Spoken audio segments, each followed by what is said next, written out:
this committee hearing to order. Welcome, everyone. This is the Monday, March 20th, 2023 meeting of the Minnesota Senate Transportation Committee. It is about 8 minutes after 3 o'clock, and we are in room 1100 of the Minnesota Senate building. And a quorum is present, and in accordance with the rules of the Senate, the following members will be participating remotely in today's hearing. Senator Morrison from Deep Haven, Minnesota. Members, we have 13 items on the agenda. Hopefully they'll go quickly.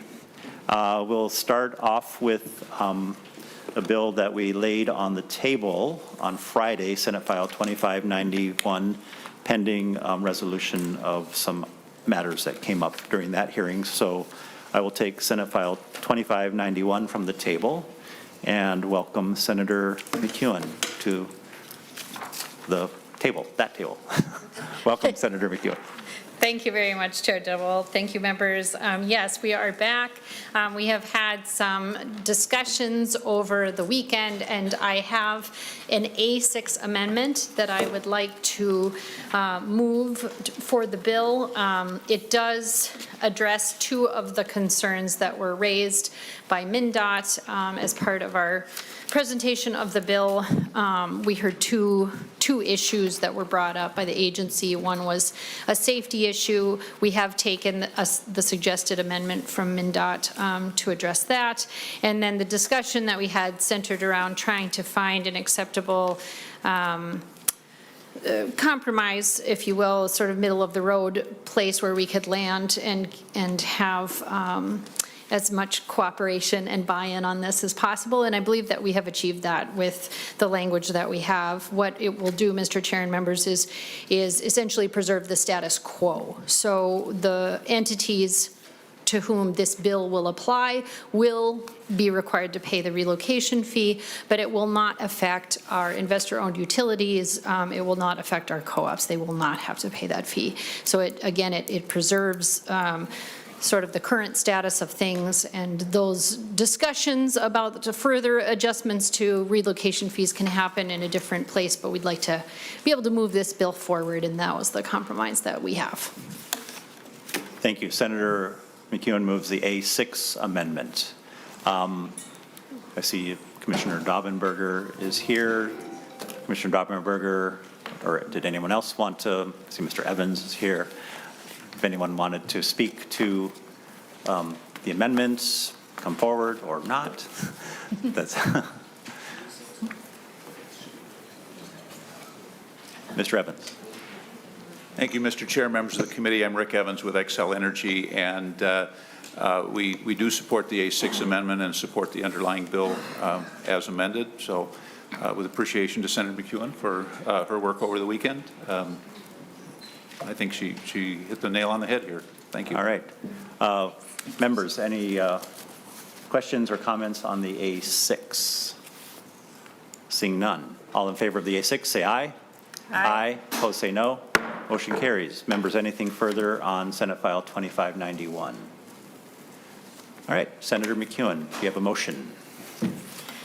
Yes, thank you, Chair Dibble. I would like to move that Senate File 2591 as amended be recommended to pass, and I believe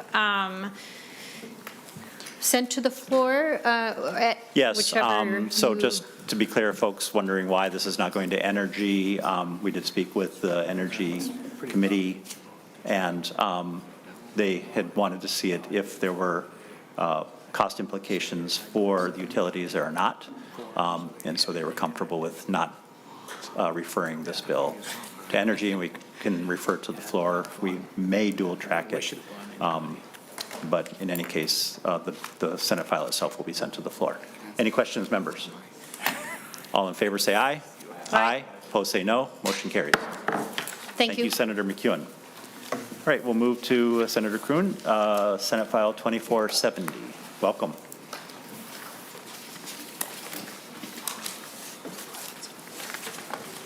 Welcome to the committee, Senator Kreun.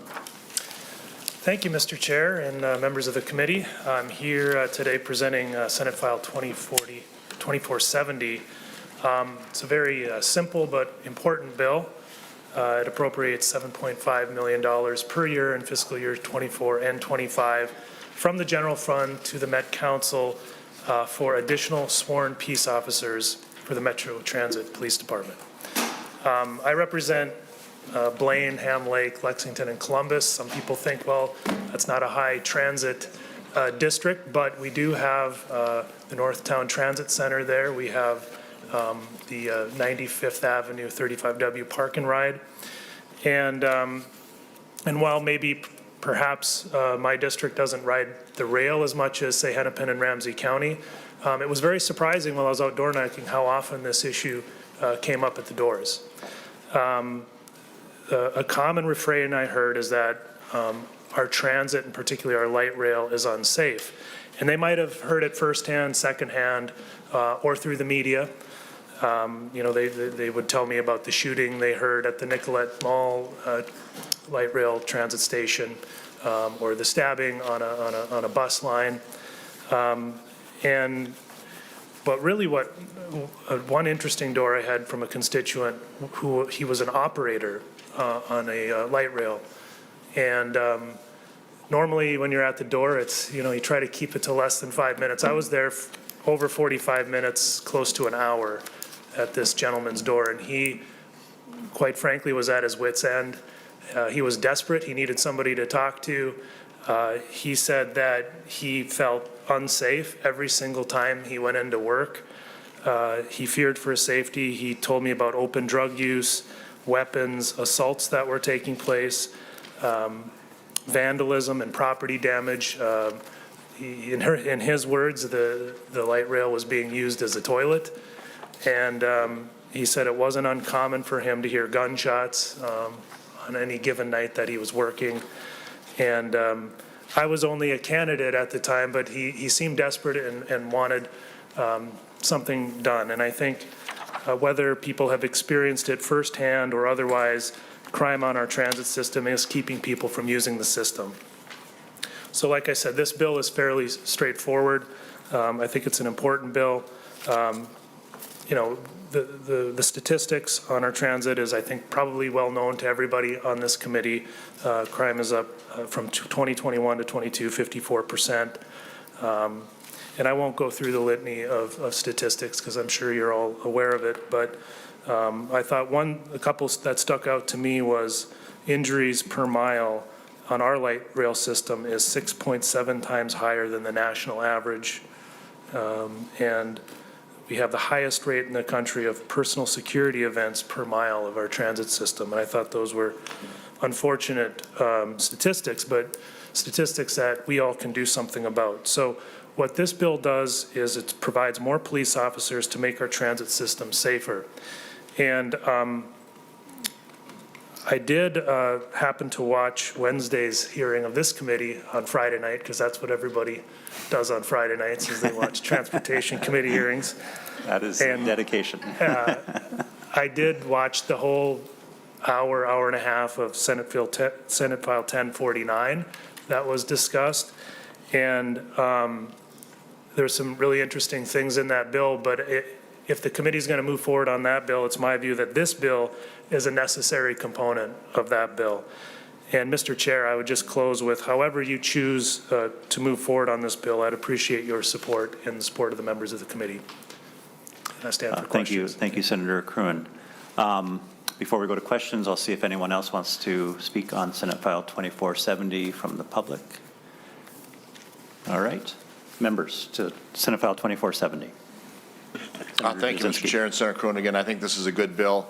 As I've mentioned before in this committee, I have a good friend who used to be a transit police and have talked with them, and I think this is the answer. I was open to the administrative citations and listening to that, but really for citizens in my district that come up and ride that light rail, they don't do it anymore because they're afraid. And the police, I think, Metro Transit police officers are what's going to help this issue. I firmly believe this is the best answer for what we could ask for.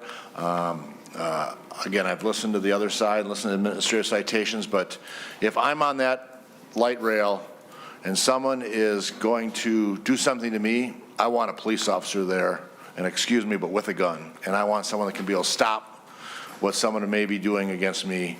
And I think this is a much more secure method, safe method, and I think it makes the most sense, and I think it will really help what happens with our light rail downtown Minneapolis and St. Paul. I think this is the thing that will really improve the safety on our trains. So thank you.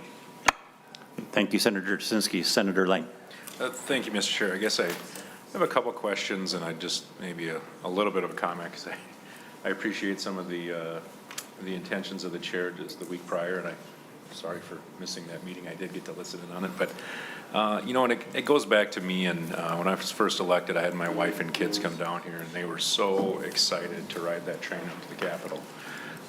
They were talking about that more than anything else. And this is from a dad that flies helicopters, and they don't care about, they wanted to ride that train. And they had they never had a bad experience, but my wife said, we're not going to do that again. We'll walk back. And I think that's sad. It's sad that we have that asset in the state of Minnesota. It's sad that we have probably a large population that could be benefiting from that. And that's the way it's ended up. And I think this is a good step in going the right direction, hopefully. Couple questions. The first one's going to be easier than the second. The first one is, how many police officers did $7.5 million pay for annually? Senator Kreun. Thank you, Mr. Chair, Senator Lang. My understanding is that right now, the allotted number of Metro Transit police officers is higher than the number that we actually have working right now. So I think this money is just going to go to that pool specifically designated towards hiring new police officers. I don't have a specific number of how many that would hire, but I know it's part of a larger problem in that we don't have the officers we need right now. And I would think, I don't know all the inner workings that's going on with Met Council right now, but the reason that I specifically designated it for police officers, for new police officers, was to steer that money in a very specific and designated way so that it couldn't be used for any other purpose. And so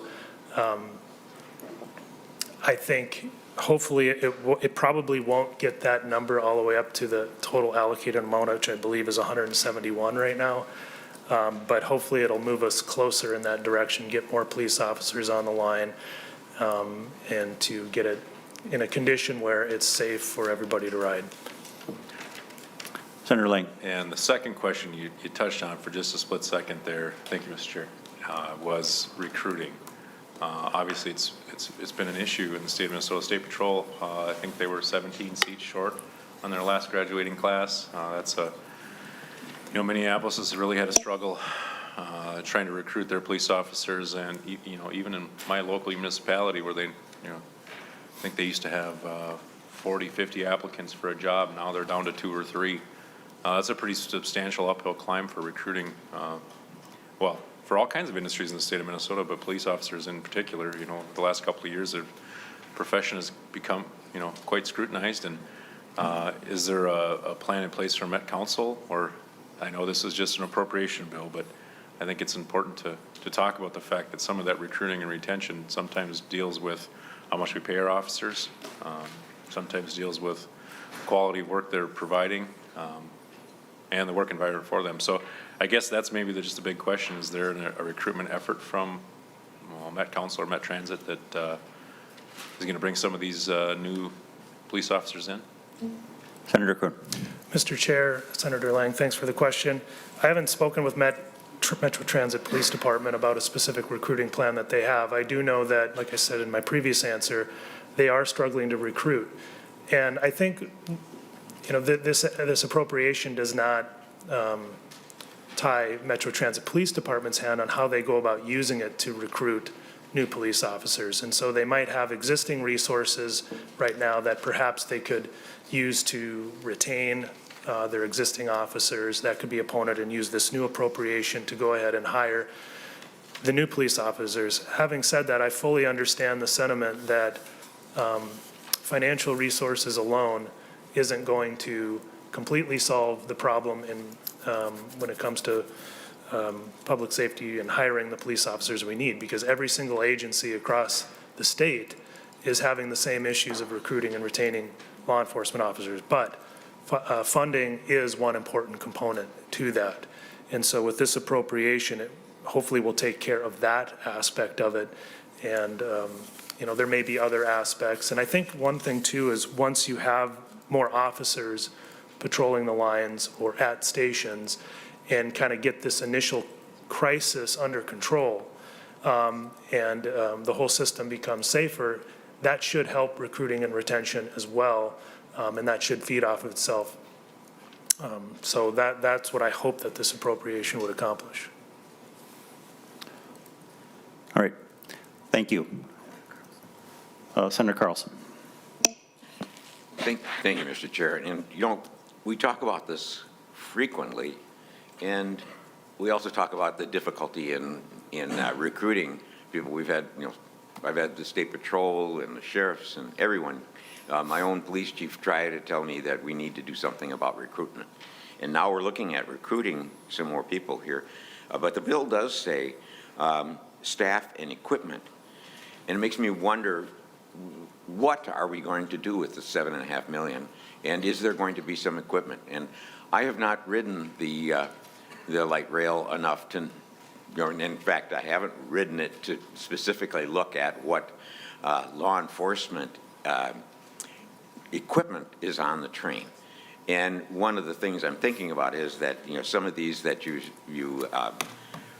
mentioned are, you know, they're petty misdemeanors, they're behaviors, they're things like that, that I think might be an easy thing to not only diagnose but catch these people. And what I don't know, and I see Mr. Shetland back there, what I don't know is that if there's a camera on every car, if there's a number to call in for what's happening on every car, that's what we need. Is we need to have someone who is witnessing this, not just come to us and tell us about it, you know, some anecdote. We need to have them push a button or do something to say, hey, this is happening right now, and then the police meet the light rail at the next stop. And I'm hoping that we can do something like that, because we just need to stop this, the bad behavior first. And then, you know, I think some of the other things will also happen with the use of drugs, guns, things like that will also be reduced when you can catch somebody right on the train. They can't get off when they're going somewhere. So I guess I'd like to hear, what are you going to use this for? And what do we have already? Are we going to be adding to what we have, or is it replacing? And, you know, if it is recruitment, how long is that going to take? Senator Kreun. Thank you, Mr. Chair. Senator Carlson. This isn't a long bill, and there isn't a lot of line items, you know, about what the Metro Transit Police Department should go about. But I will say that it is specifically for staff and equipment costs of additional sworn officers. So what that means is it's not necessarily a new equipment program overall. It's the equipment associated with the new officers that will be hired under this bill. And you can imagine, you know, each officer has a certain amount of equipment that they use. That's why the equipment costs are written into the bill. But the purpose of the bill is to get new police officers. And while there may be other components to public safety on our rail lines and our transit system, I think the threshold issue that we need are more police officers. And that's what this bill is designed to address. And so I think the 7.5 million specifically per year, you know, and that's hard to figure out what that number should be. I think it was a number that is realistic, that can fit within your budget, number one, and number two, will actually make a benefit. And so you have to strike that balance, and that was the intent of this bill, to make a meaningful difference, to hire new police officers within a practical budget reality. Senator Carlson. Yeah, thank you. This is really needed, but I want to make sure that we're going to do something with it, something that really can help. So I guess I'd like to ask Mr. Shetland a couple of questions. Oh, Mr. Shetland was hiding in the back there.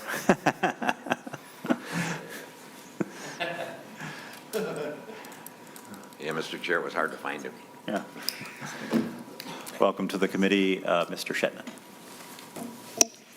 Mr. Chair and members, Judge Shetman, Metropolitan Council. Yes. Thank you, Mr. Chair. Mr. Shetman, is there a camera on every car?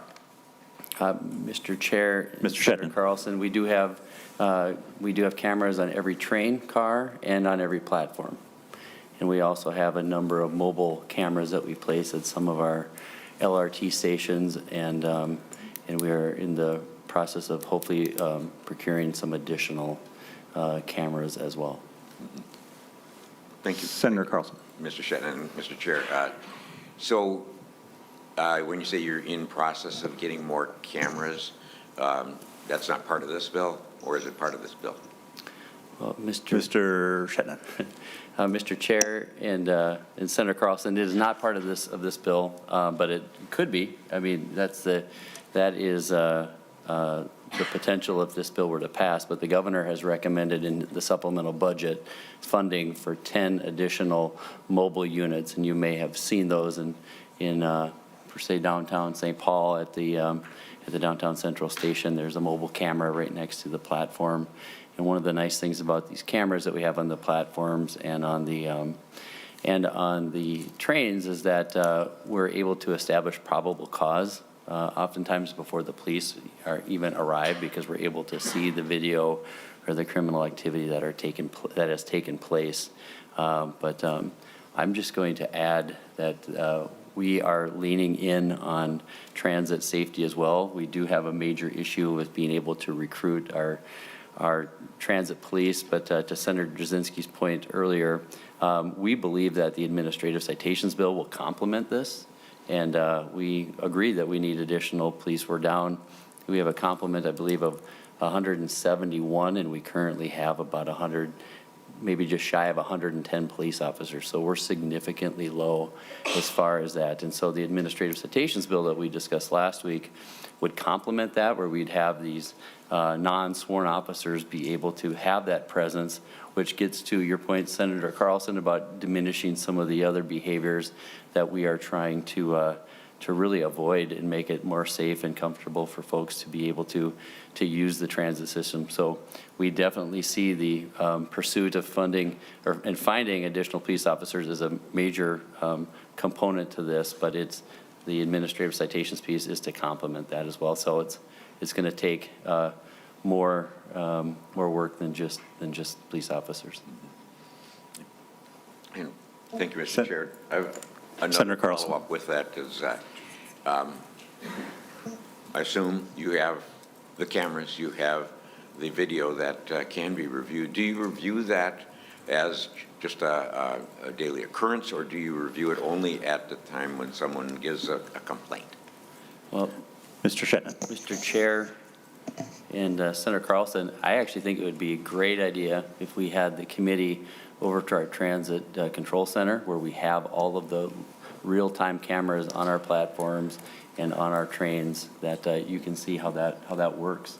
And so they are live all of the time. We have individuals who are there watching, but there's a lot going on when you've got a bank of camera or video feeds there, but it does allow us then to go back and be able to see what has happened, and that video is used pretty regularly if there is some sort of criminal activity that has taken place. But it would be if we can find some time, Mr. Chair, I think it would be great. I think you've been there before, Senator Dibble, but to go to the Transit Control Center and take a look at that.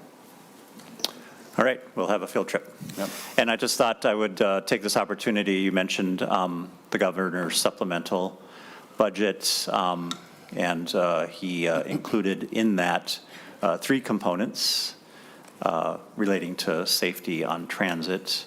One is to enclose up to 3 light rail stations with barriers, and attaching a price tag of $7.9 million in one-time funds, and $350,000 for operating costs, doubling the number of Metro Transit Police mobile cameras with $850,000 in one-time funds, and increasing presence at transit stations with a $2 million ask on one-time funds,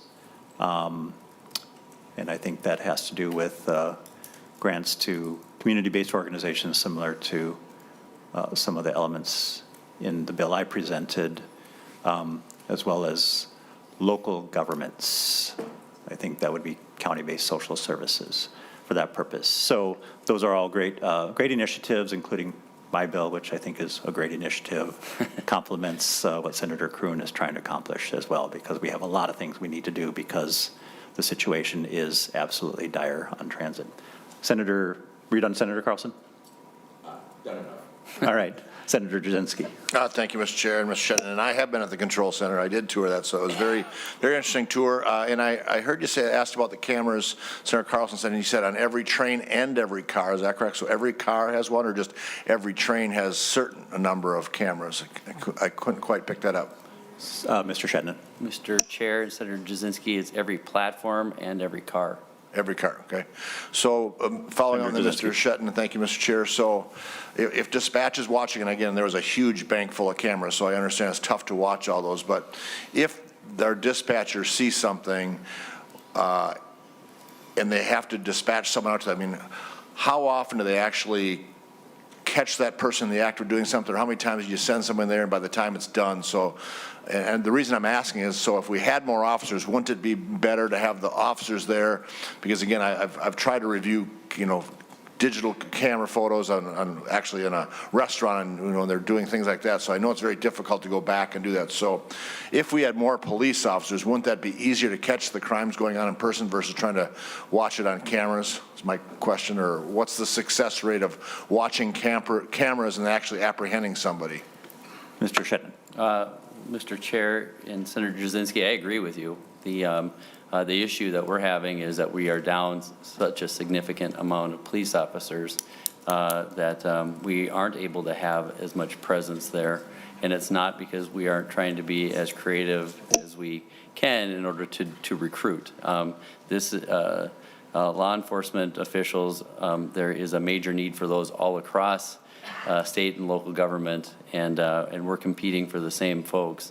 As far as how it works between somebody seeing it on camera and then relaying that to a police officer, I would have to have our police department speak to that. I don't necessarily know, but I do know that that video is oftentimes pulled and used when there are criminal people are untried, or at least when charges are brought forward, they're able to see that.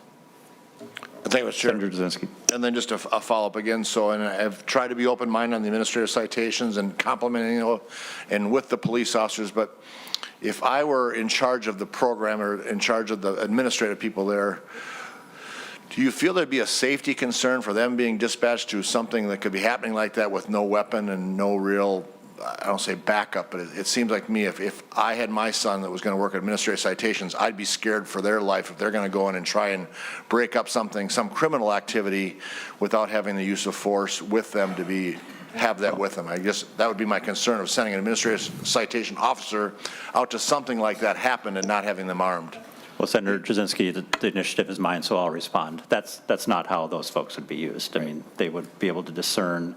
They're used in complement to law enforcement officers, public safety responders like that. So they would know to back away from and back out of a situation like that. I mean, there are certain situations where they can go in and communicate and de-escalate, but they're not going to get into those kinds of messes. But they can get cops there much more quickly because their eyes, they're similar to, their eyes on the situation, and they'll, hopefully we'll have a lot more cops.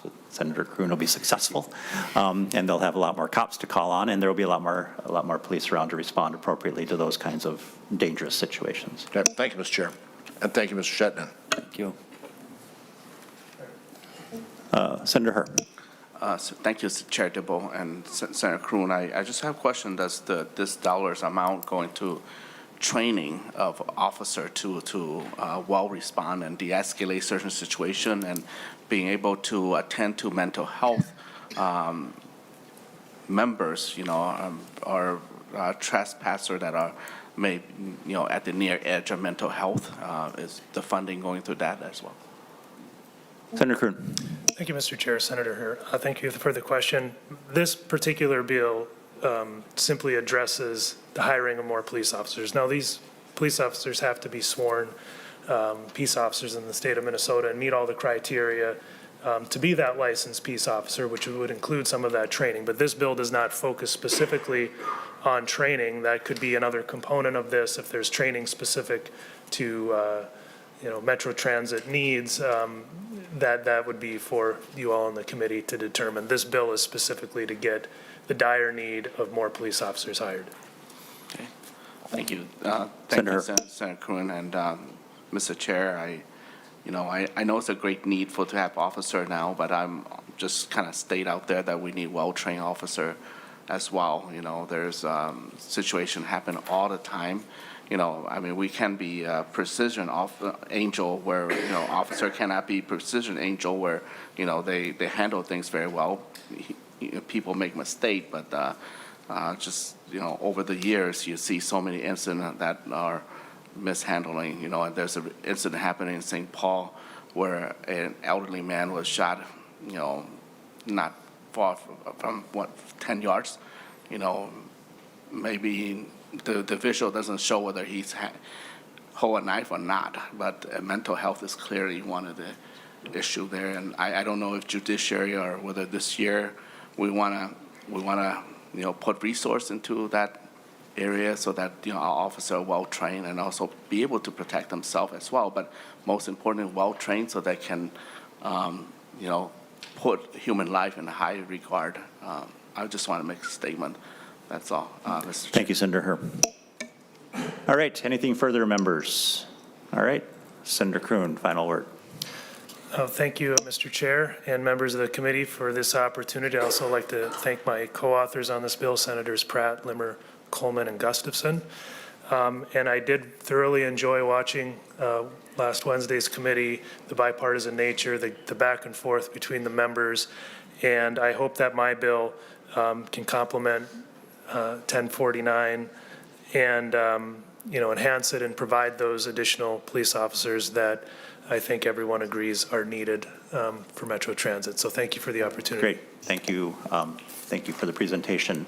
And we will lay Senate File 2470 over for possible inclusion in a future omnibus bill. Thank you, Senator Kreun. Thank you. So members, hang on one second.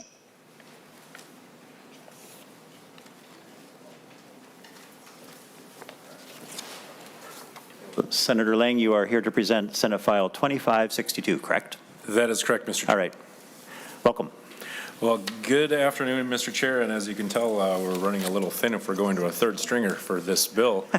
But I would say that it's only a page and a half, and it should be a nice short bill. And but after seeing Senator Kreun's paragraph go for 20 minutes, I'll see what I can do.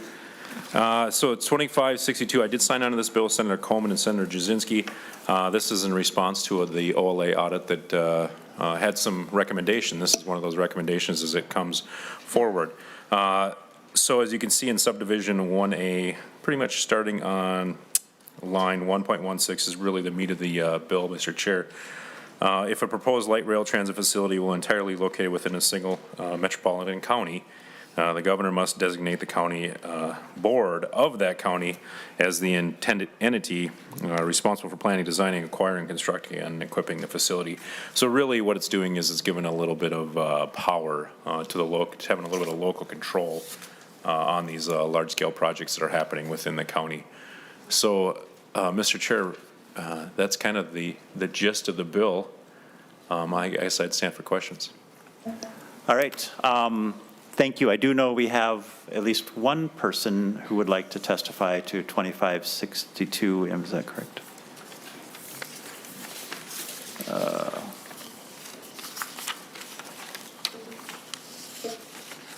Yes, I wasn't mistaken.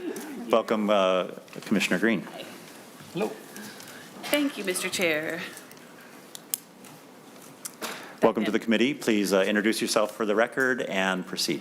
Wonderful. Thank you so much. Chair Dibble and Senators, my name's Marion Green, and I'm the Hennepin County Commissioner for District 3 and Chair of the Hennepin County Regional Rail Authority.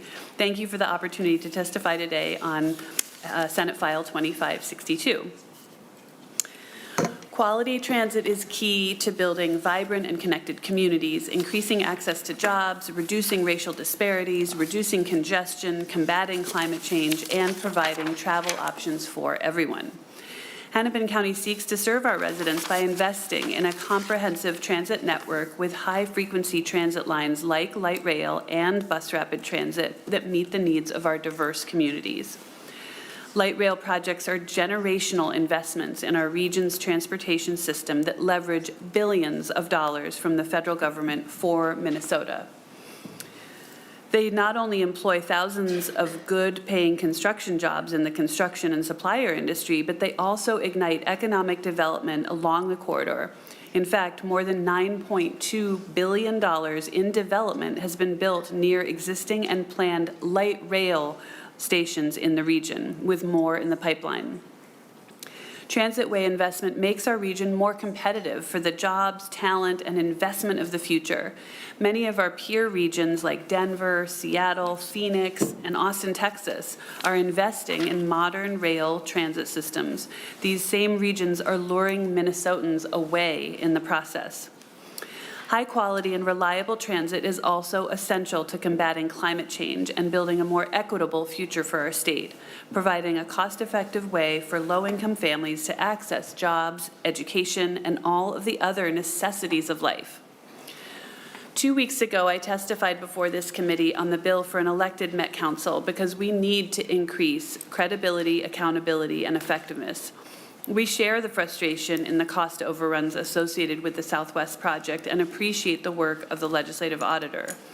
But the impact and the benefit of future light rail projects far exceed the county's borders, and thus the responsibility to deliver them should be the region's. As a result, we don't support this legislation. I would like to take this opportunity to speak to the project that would be immediately impacted by this legislation, specifically the Blue Line Extension, LRT, which will connect Brooklyn Park through Crystal, Robbinsdale, North Minneapolis to downtown Minneapolis, and further our region's transit vision. It'll connect these communities to the broader transit network with easy access to economic, entertainment, health, and education centers, including downtown Minneapolis and St. Paul MSP International Airport, major sporting and entertainment venues, and the University of Minnesota. The communities served are transit reliant, racially diverse, and have felt the lasting impacts of historical redlining and disinvestment. Hennepin County is partnering with the local municipalities and the Met Council to ensure the Blue Line extension benefits corridor residents by advancing robust anti-displacement and community wealth-building strategies that center community voices and diverse stakeholders. We also continue to deepen and broaden our commitment to these areas through investments in affordable housing and access to home ownership, transit-oriented development, and support to entrepreneurs and small businesses.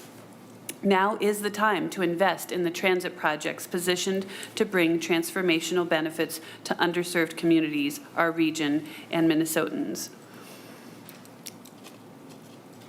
While we don't support this legislation, I do want to thank Senators Coleman and Lang for their interest in transit. We are committed to a system for our region. We just don't think that we're best positioned to provide oversight on these sorts of projects.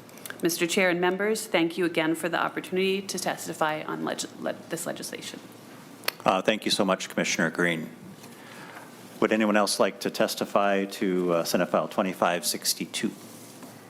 All right, seeing none, I'll close the hearing portion and turn it to the committee for discussion, questions, or amendments. I'll just say that I appreciate this bill.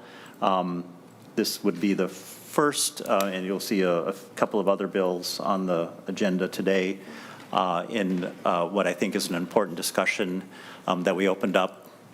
Was it last week? I don't know. Everything's a blur with my proposal on governance and how the Met Council is selected and to whom it's accountable. So I think that was the week before last, and of course last week we had the report, the second of 4 inquiries into the Metropolitan Council and their oversight and management of Southwest LRT, and of course that report touches on a number of items, governance, oversight, accountability, responsiveness. One of the points, as Senator Lang touched on, was whom should be actually spending whose money. And does it make sense for one entity to be spending entirely the resources of another without that nexus and direct line of authority and accountability? So this bill opens up that discussion, and so I appreciate that. We'll see two more bills that touch on the Met Council's relationship with the region, as well as the analysis that goes into supporting and justifying particular transportation facilities and the expense of those. So, my intention for all three of those is to lay these bills on the table and then revisit all these subjects after we've had some opportunity to really contemplate these governance questions, these operational questions, these accountability questions, and the like. So, so that's what we'll be doing today with this bill, but I would love to entertain any conversation or debate on this particular bill. If the committee has anything further to add. All right, don't see any? All right, good job, Senator Lang. You did a good job. Thank you, Commissioner Green, for your perspective and input, much appreciated. And with that, we will lay Senate File 2569, or excuse me, 2562 on the table. All right, so do we have Senator Drazkowski? We don't, so we'll move on. Yes, Senator Howe. We'll invite you to the table to present Senate File 2678. Oh, Senator McEwen, my apologies. Thank you very much, Mr. Chair. Just very quickly, I had a motion for the committee, if we could, very briefly, regarding Senate File 2591 as amended, its destination, if I could make that motion. So we will, do we have to do a motion to reconsider? All right, so Senator McEwen moves to reconsider the motion to pass Senate File 2591 to the floor. All in favor of that reconsideration, please say aye. Aye. Motion carries. Senator McEwen. Thank you, thank you, Chair Dibble. My motion is that Senate File 2591 as amended be recommended to pass and referred to the Energy, Climate, and Climate Committee. We got information from last Friday was replaced by better information today. Correct. All right. So all in favor of Senator McEwen's motion, say aye. Aye. Opposed, say no. Motion carries. Thank you, Senator McEwen. All right. So, Senator Howe, your Senate File 2678. Thank you, Chair Dibble and members. Senate File 2678, they're all running together here, basically addresses the noise abatement measures along highways, and currently only incorporated areas can actually apply for this. And so regardless of whether a township has the capability of applying for the, or making this happen or not, they can't even apply for it by state statute. So all this does is allow those townships to apply for a noise abatement program through the Department of Transportation. And it was brought up by a town in my district, the city of Avon. It got approval to put up a noise abatement. And so they put a noise abatement along 94, which was great and really helped out those folks on the north side of the interstate. But the township residents on the south side of the interstate then were left with all the noise. They had a big meeting, and keep in mind the township has twice the residency, twice the population of the city. But because they're an unincorporated, they're a township, they aren't able to even apply for the noise barriers. So this will, and Unless we get through the this. pun is intended, this will take away that barrier for them to apply for the noise barrier. All right. Thank you, Senator Howe.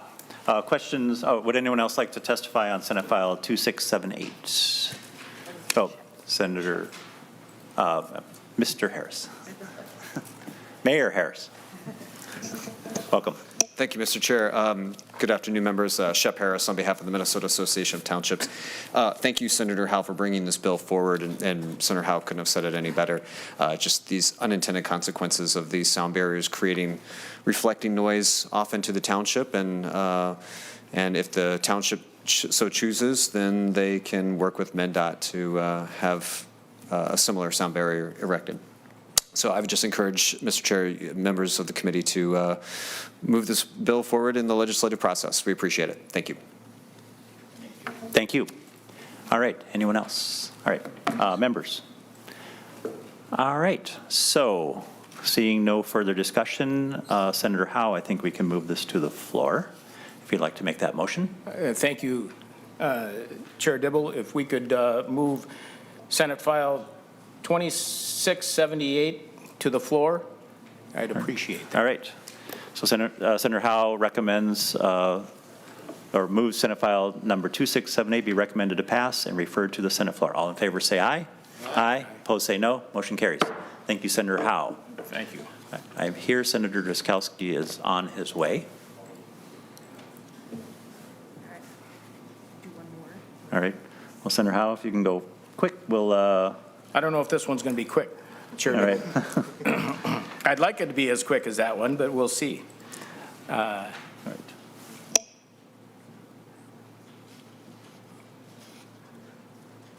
We'll see if he's close by or not.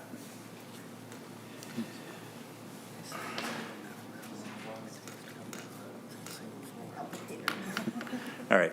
We'll just, why don't we hang on? I think, yeah, Senator Jasinski was going to present Senate File 2569, municipal approval. The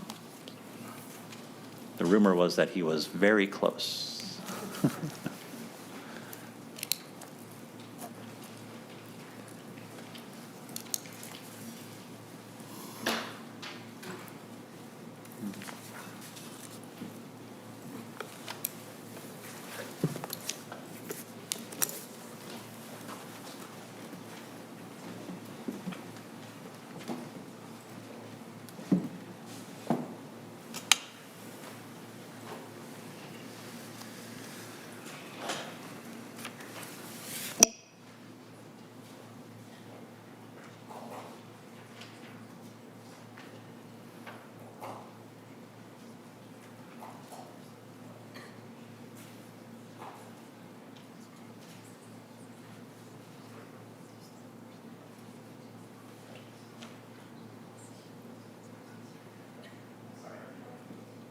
Senator Howe, I guess we're going to keep rolling with you. All right. Sorry about that. I need more steps. All right. So Senator Howe returns to the table to present Senate File 2178. Thank you, Mr. Chair. And 2178, what it does is it adjusts the surcharge on all electric vehicles to include plug-in hybrids and plug-in motorcycles. It's not my favorite tool in the toolbox to put money into the HUDDF fund, but it is an easy tool that we currently use that is sitting at $75 for electric vehicles. This bill would raise it to $150, which is lower than what I think it should be, but I think it should be acceptable. And then for hybrids, it would be $75. All electric motorcycles would be $30, and plug-in hybrid electric motorcycles would be $15. So that's the gist of the bill. You know, I think last year we had it set at 229, and that was using MnDOT's numbers. And I currently believe that's exactly what it should be if we're going to do a surcharge. I'm not a big fan of the surcharge, but it is the easy tool in the toolbox, and I would love it if we could do something different. But if this is the tool that we're going to use, we should take a look at raising it and making it a little bit more compatible with what the surcharge is for what we normally pay for a fuel tax on other vehicles. Thank you, Senator Howe. I have Brendan Jordan.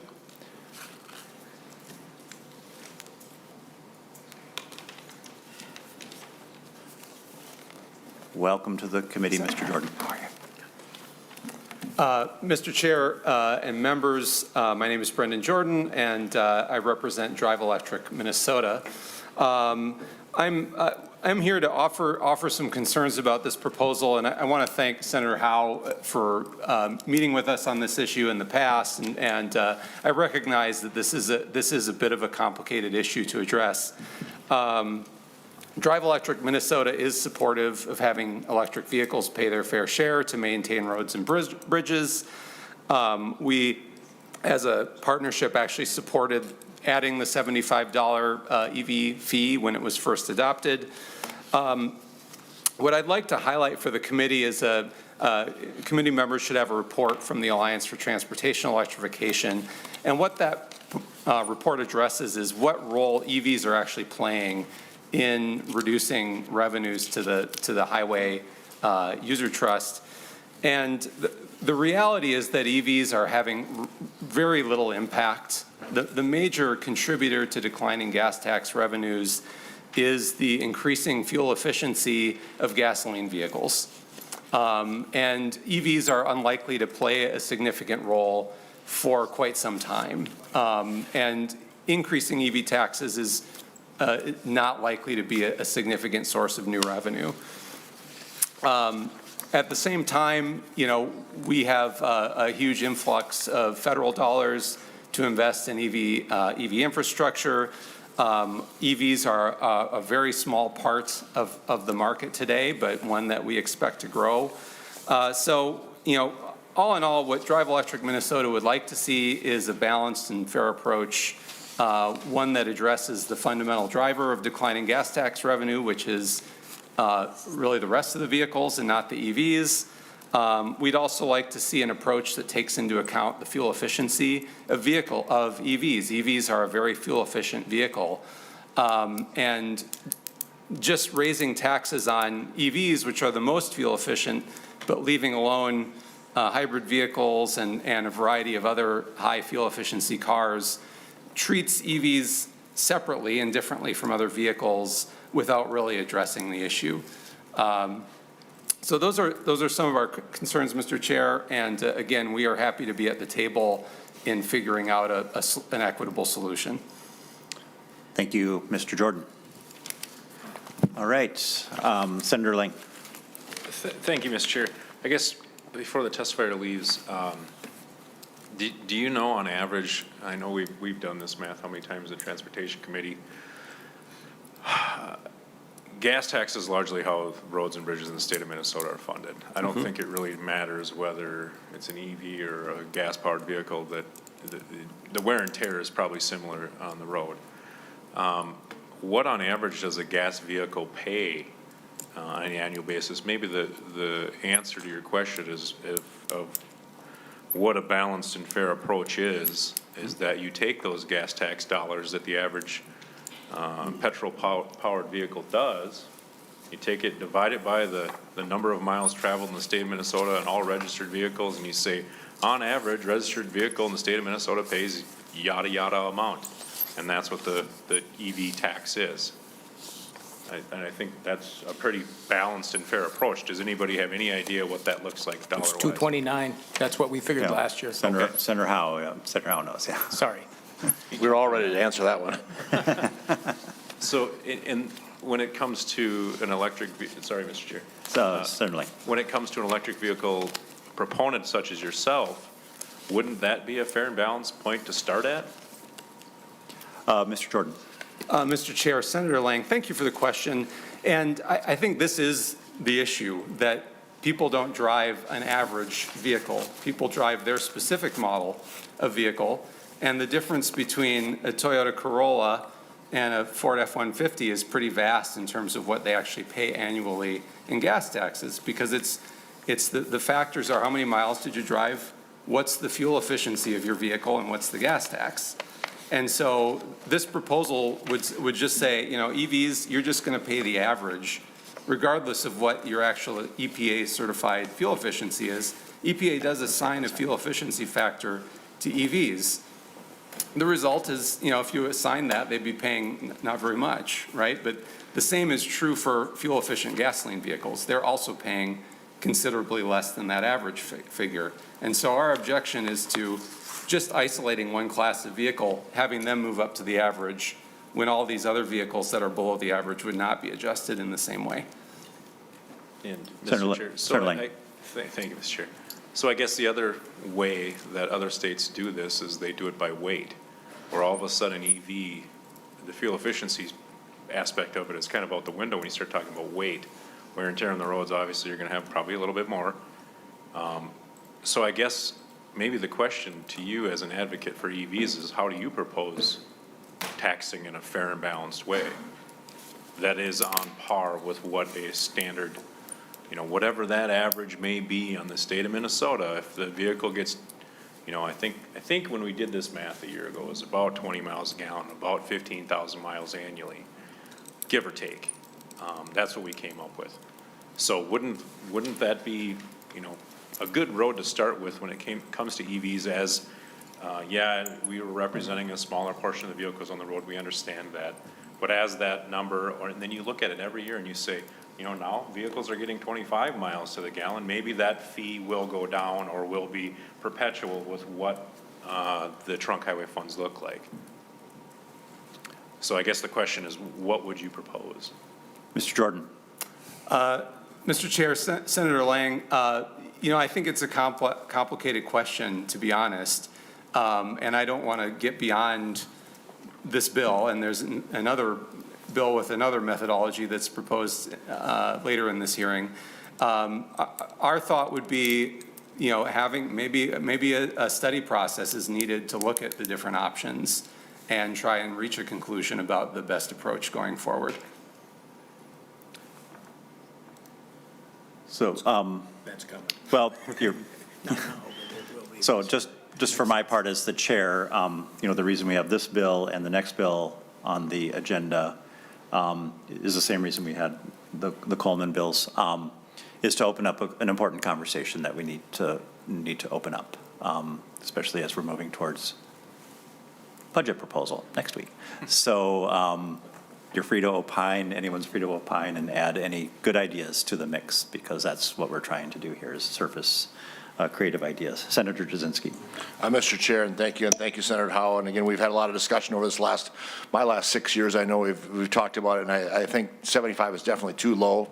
The 229 as we used was an average, so we thought that was fair. And I know that I pay way over the average in my vehicle. I've done that calculation.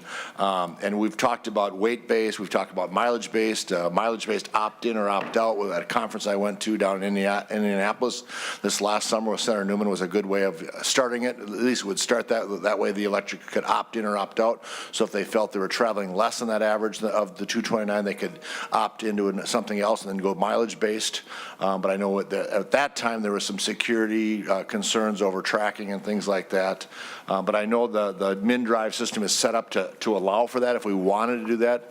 But again, I think I would compliment Senator Howe by at least, you know, we're not going to the full 229, so he's trying to compromise at the 150. I think that's something we could accomplish this year. I know he also has a bill coming up with per kilowatt and things like that, but I just don't think we have the infrastructure in place yet to do that. So I think this, I believe, is a good compromise to bring it up from where it is now, not as high as the 229, to give some discussion of that, of what your discussion or what your concern was. So I think it's a good bill, and I think it's something we could look at and look long-term at looking something more down the road of another way to do it. But I think this is a pretty good compromise for this year to get things rolling and get it, because it's been at 75 for quite some time. And I think this will at least get it up, not to the 229 where I would like it to see, but it at least allows some room for some compromise. So thank you, Senator Howe. All right. Would anyone else like to testify on Senate File 2178? All right. Anything further from the committee? Senator Carlson. Thank you, Mr. Chair, and I think you know what I'm going to say. I just bought an electric car a week ago, And, you know, and of course, the sales tax that goes into the Highway User Trust Fund. So I think we can probably. And the tab fee. Pardon me? And the tab fee. And the tab, well, yes, I did pay a tab fee also, yes. So I'm way ahead of someone else that has a similar car. And the tab fee continues. This fee, I'm assuming, Senator, that this would continue until that car is disposed. So it's not like my other cars go down to $35 because they're old, and they stay at $35. And then, so there's a lot of extra money that's coming from an electric car that has this kind of an additional tax on it.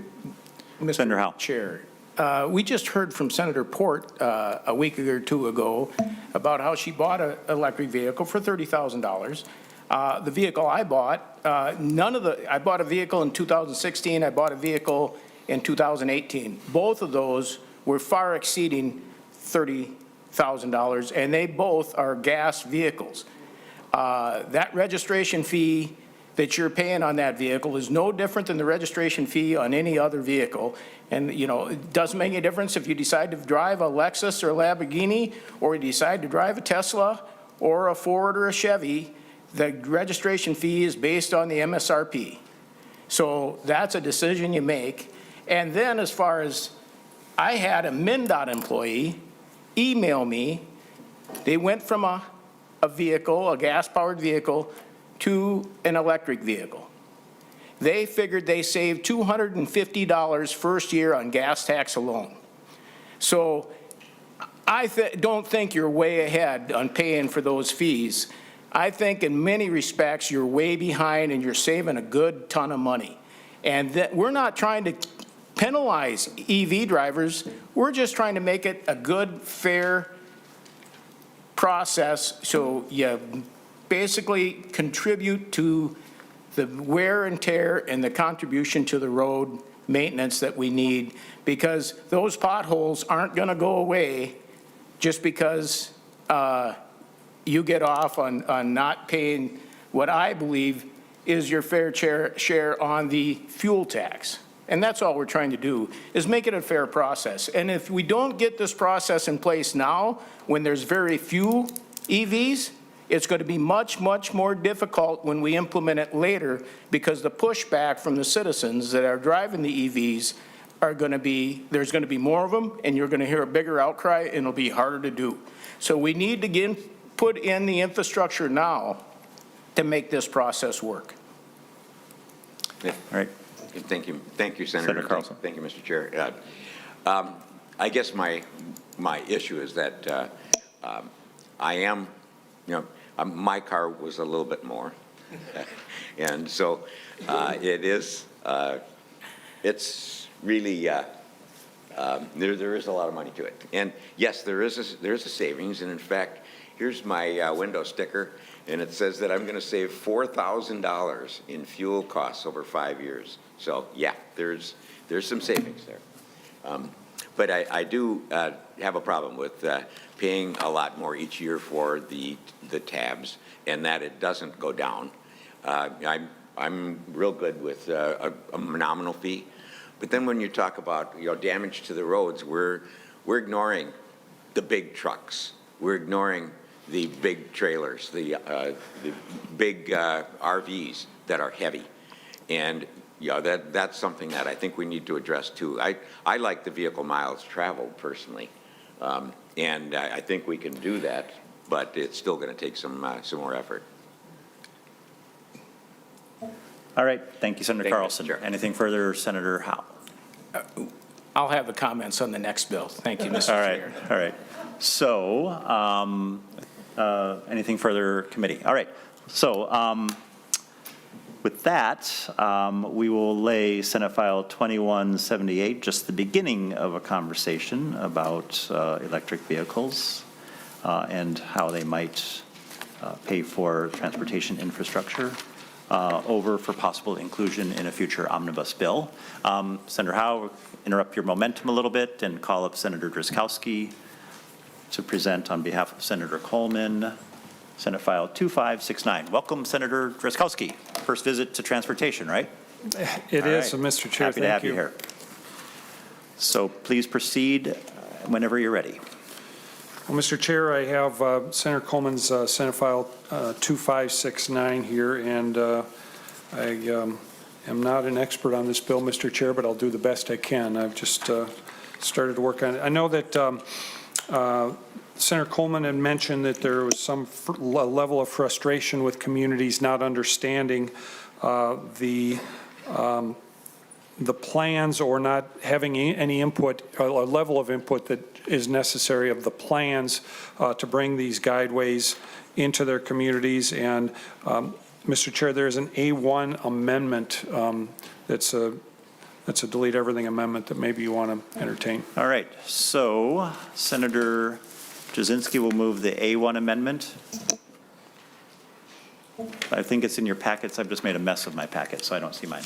All right, here we are. So here's the A1 amendment, delete everything.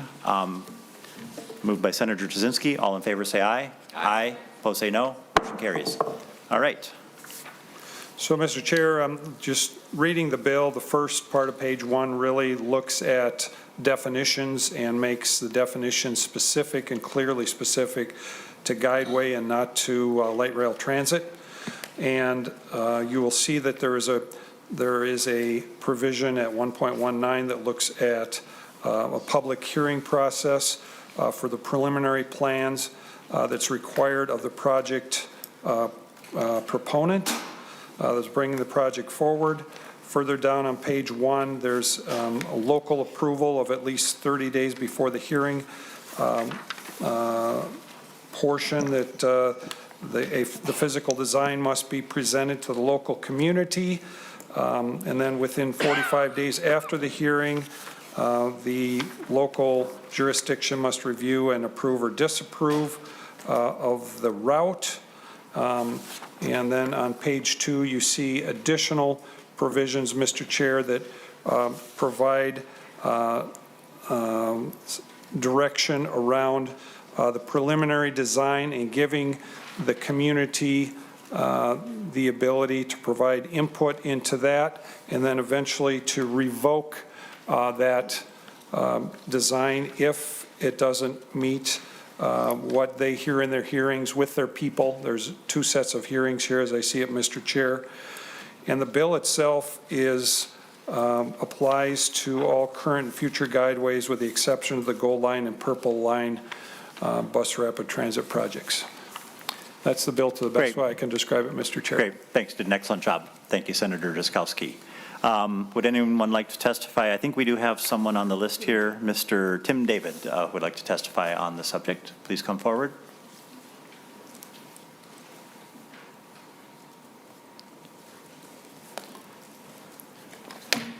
Welcome to the committee. Please introduce yourself and then proceed with your testimony. Thank you. Committee members, Mr. Chair, my name is Tim David. For the past 22 months, I've been leading the group known as the No Rush Line Coalition opposing the Purple Line BRT that was proposed to run from St. Paul through Maplewood and into White Bear Lake. Our group does not oppose transit, but we want transit that is efficient and effective and fits our communities. We fully support SF 2569. The proposed Purple Line would run 89 buses every weekday from St. Paul to White Bear Lake. It was also promoted as serving the municipalities of Vadnais Heights, Gem Lake, and White Bear Township.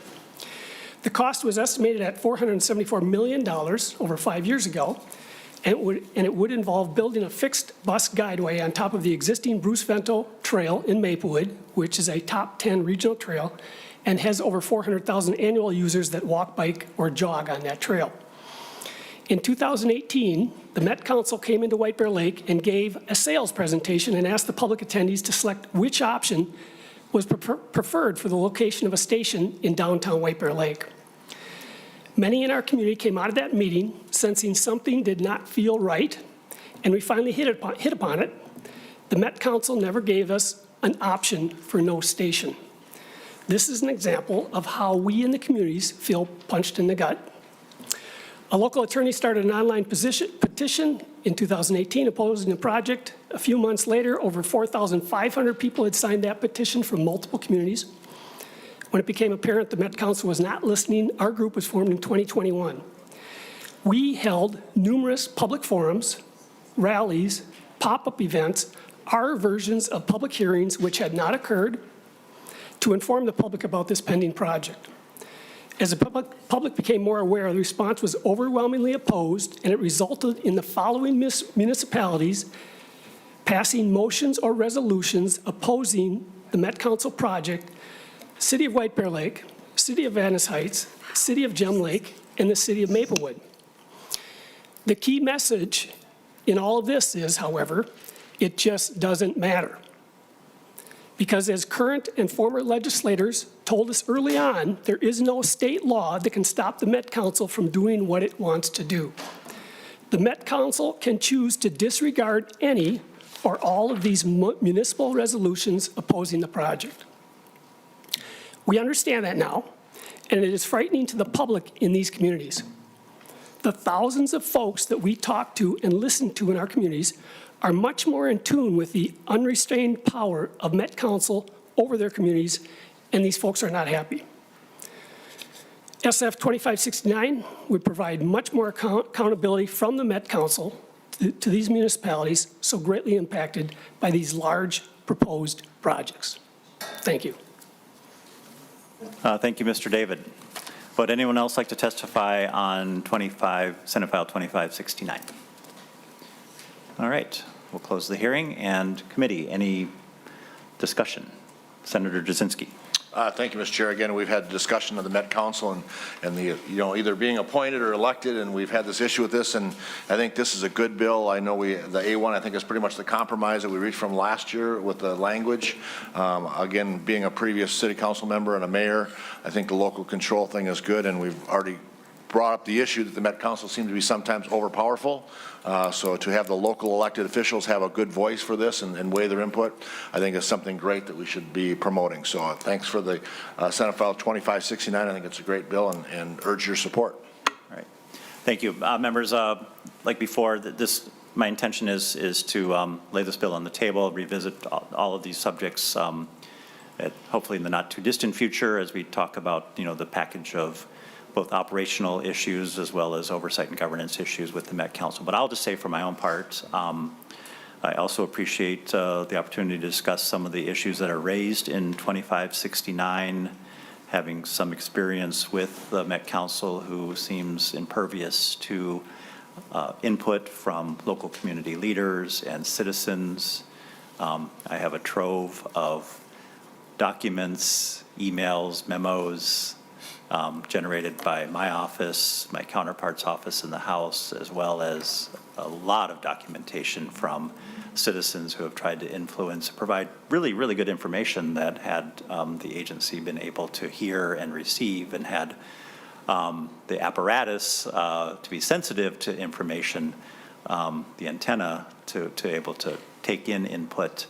I think a lot of decisions that they've made would have been different, and we'd see some of our transitways already operational and also built in such a way as to be much more successful in terms of the associated benefits that we might get from that kind of an investment. So I also appreciate Senator Coleman bringing forward this package of ideas, and I know the amendment also is a function of conversation and compromise and input that has come into her in response to some ideas that some folks brought to her attention. So appreciate the A1 amendment as well. Anything further, members? Senator Jasinski, last word. Thank you for entertaining the bill, Mr. Chair, and for the conversation. And as Senator Jasinski pointed out, I think I understand that this does represent something that was adopted in some form, at least for a while last year. Yes, in the proverbial, like we had many omnibus packages that never quite got over the final hurdle. Thank you. With that, we will lay Senate File 2569 on the table. Thank you. For future consideration. Thank you. All right, so back to Senator Howe.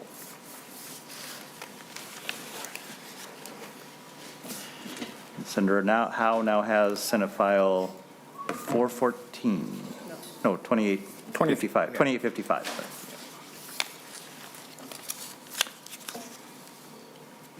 Senator Howe. Thank you, Mr. Chair. And this is actually the way that I would like to get at fair, having EVs pay their fair share, and that's actually on a electric fuel tax imposition, and just have meters on these charging stations that we're putting on, and having that tax collected right there, whoever owns the charging station, and have them remit that to the HUTDF fund. So that's this proposal. It would remove the 75. It would remove the $75 surcharge, so Minnesotans wouldn't be getting double taxed if they charge at a charging station. It would require that all new public charging stations pay us the equivalent to the gas tax, and old charging stations pay the tax by 2030.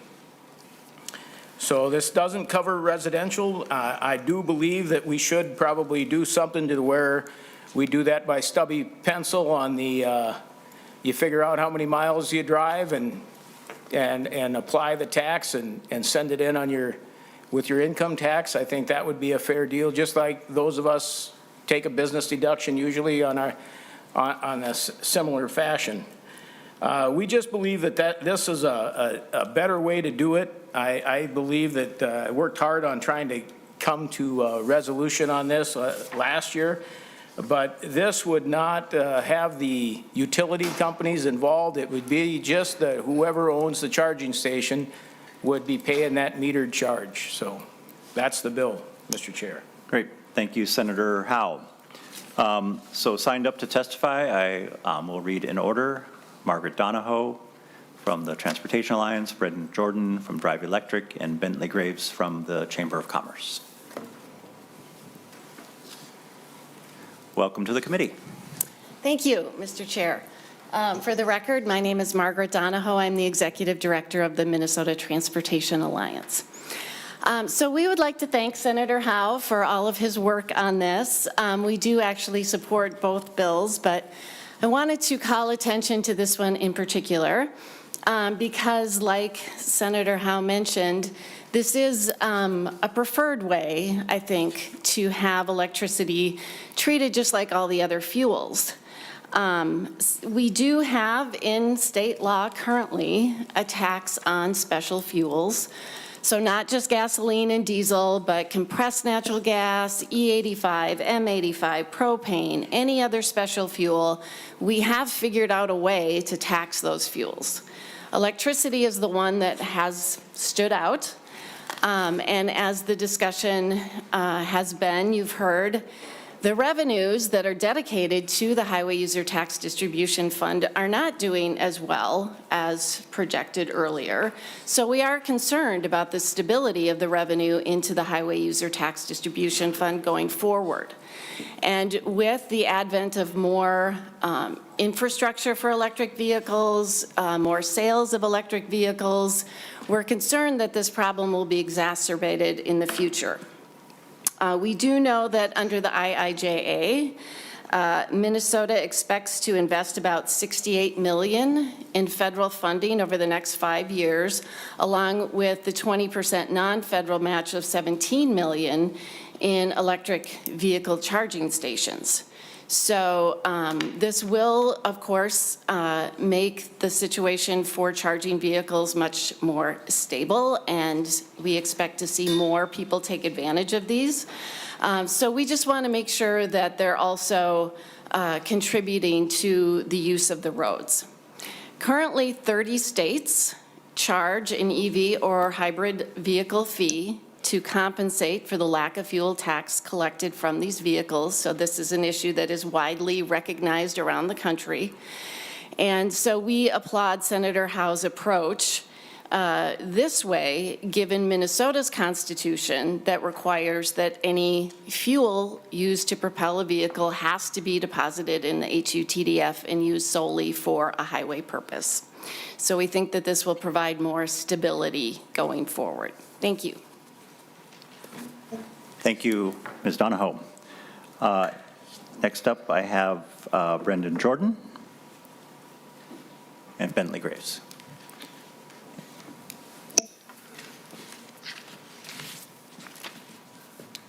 Welcome, Mr. Jordan. Thank you, Mr. Chair and members. My name, once again, is Brendan Jordan with the Great Plains Institute, representing Drive Electric Minnesota.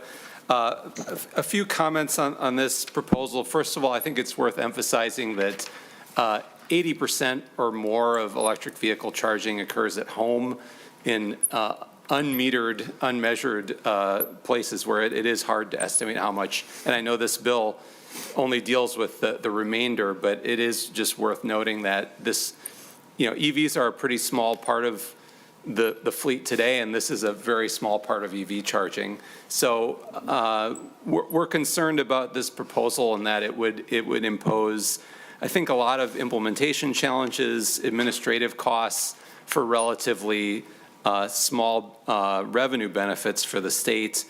We're also, we need, I think, some more time to understand the impacts this would have on the business model of operating fast chargers in particular, as the state's launching into a major build out and, really working hard to secure site hosts to host the chargers that would be going in with the new federal investment.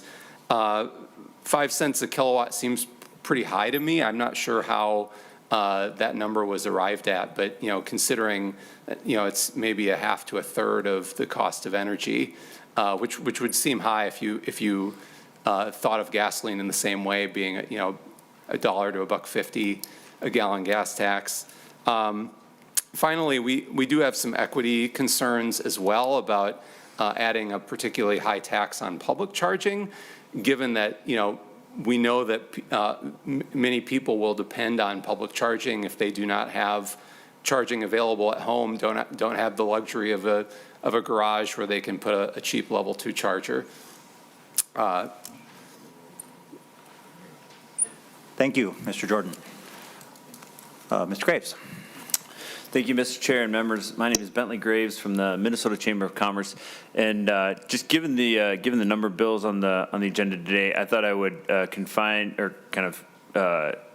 take testimony on several of the bills and just kind of do it here. So my testimony will cover Senate File 2178, which we already heard. This bill, Senate File 414 and Senate File 795, with regard to the auto parts. So at the Minnesota Chamber of Commerce, we represent more than 6,000 employers across the state. Our members, businesses, rely on a safe, reliable, and efficient transportation system to get their goods to market, and their employees, their customers, and their inputs to their door. We've long been an advocate for increased transportation funding, and that's out of recognition for the fact that there's significant need out around the state for increased investment. We have long been supportive of the use of revenues from sales tax on auto parts for transportation purposes, and while we made some headway back in 2017 in bringing some of these resources into transportation, they've been fixed in statute since then at $145 million a year, which at the time was about half of the total receipts from the auto parts.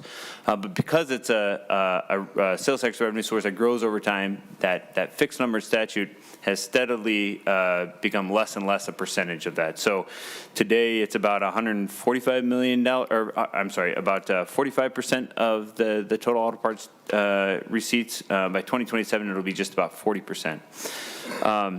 So importantly, bringing 100% of these funds into transportation will not only provide a boost in funding, but as I mentioned before, as a sales tax revenue source, it will ensure that we have one more funding mechanism in the mix that will grow over time to help us keep pace with every increasing cost of construction and maintenance. We also, to the other two bills I mentioned, we also support efforts to ensure that owners of electric vehicles are contributing to the maintenance and upkeep of our transportation system in a way that's commensurate with what drivers of internal combustion engine vehicles contribute by way of the gas tax. We believe it's important to begin this work now, while the size of the EV fleet in Minnesota is still relatively small. Whether this is done through an increase in the EV registration fee, some sort of mileage-based user fee, or through a mechanism to add a user fee to electricity used to charge an EV, What's most important in our view is that we get some user fee, get some mechanism in place in the near term. All indications are that the EV fleet will continue to grow, and as it does, it will only become more difficult to put a meaningful funding mechanism in place to backfill declines in the gas tax. We appreciate this hearing today. We appreciate Senator Howe and Senator Jasinski for bringing these bills forward. And we stand ready to be part of the conversation going forward to you, Mr. Chair, as you assemble your bill, and happy to answer any questions. Thank you for the opportunity to testify. Thank you, Mr. Graves. Would anyone else like to testify on Senate File 2855? Seeing none. Members, questions, comments, amendments? Senator Port. Thank you, Mr. Chair. And Senator Howe, I appreciate you bringing these bills because I think this is a necessary part of the conversation.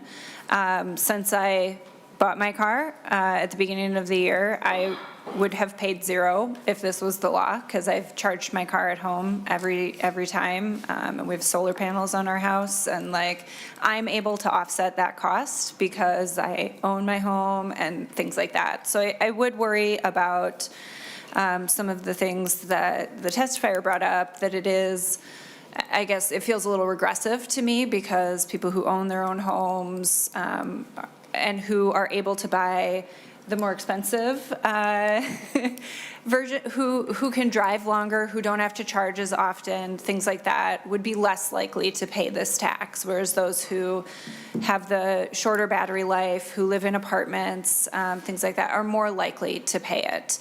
But I do think it's a question we have to answer, right? Because I should be paying a tax to help upkeep our roads. I use our roads. I'm not against that. I guess of the two in front of me, I would say I'm more in favor of the first one that we heard because I wouldn't have missed out on, like I wouldn't have skipped out on it. It would catch everybody. I'm interested in continuing the conversation. Is there a mileage-based one we can use? Things like that. I appreciate that you brought these because I do think it's an important part of the conversation. I don't think the one that we're hearing right now gets to everything, and so that worries me a little bit. But I do think we need to address this in some way. And I also think, with the testifier from the chamber, this is all tied together, right? We need dedicated funding for our roads and transit. Those are, like, we actually have to spend money to keep that going. And so I do think these are all tied together. I think it's an important part of the conversation. I'm not as in favor of this one, but open to more conversation. Senator Howe. Thank you, Mr. Chair. And Senator Port, I guess I'm in favor of this one more than the other one because this one isn't a tax only on Minnesotans. This is on everyone that uses our roads, where the other one only goes after the people that live here and the people that come into our state that are going to use those fast charging on the interstate aren't going to pay a dime to maintain our roads. So that's where I'm going with this approach. And I still believe that if this would end up in the bill in some fashion, I would be looking for an amendment to have the folks that charge at home like you do a mileage-based piece, and we could figure out the cost, what that should be, and make it an equivalent deal. And I think that would be an appropriate amendment to catch the folks at home. But I'm more inclined to give the people that live here a break rather than people driving through my state. So that's why I went this direction right now. And I think it's a good discussion. We need to continue to have it. Thank you. Anything further, members? Senator Carlson. Yeah, thank you, Mr. Chair. Senator Howe, would you look at maybe alternate versions? I mean, I like the idea of adding the cost right onto the charging, and I guess I'm kind of thinking about when you go on a trip, that you'll put in your credit card, you'll charge up your car, and the tax gets added to it no matter where you are, and it just goes onto your credit card like a gasoline tax does today, which I'm fine with that. But then if we're talking about maybe, and actually, I'm not fine with the same cost every year on tab fees, things like that, because I think a lot of electric cars are going to elderly people that don't drive so much. And in my case, I don't plan on driving the same now as I did in past years. And so we've got Grandma driving her Prius, and she's going to have to pay a premium on that, and she might only drive 10,000 or 5,000 miles. So we have to have some, maybe even some alternate systems that we can tune into. So I agree with Senator Port that we have to figure out, this needs to be figured out. Mr. Chair. Senator Howe. Thank you. Senator Carlson, I agree with you. I don't like the surcharge flat fee based on that deal. But if someone was driving a plug-in Prius and we had a discounted amount, whatever that plug-in Prius or a full electric Prius, if you were driving that, it would be a different rate. And then you just filled in your mileage at the end of the year on your income tax form. You put on the whatever miles per tax that we can figure out, and it'd be a mileage-based fee for those folks that don't use the charging station type deal. So I think there's a way to get there. We just need to open up the discussion and come to we've got to pick a way to do this, and we've been bantering around. We had a lot of discussion last year. We just couldn't get there. Senator Carlson. Yes, Mr. Chair. Senator Howe, would that be a deductible tax? I'm all for it. Thank you, Mr. Right. Chair. Senator Jasinski.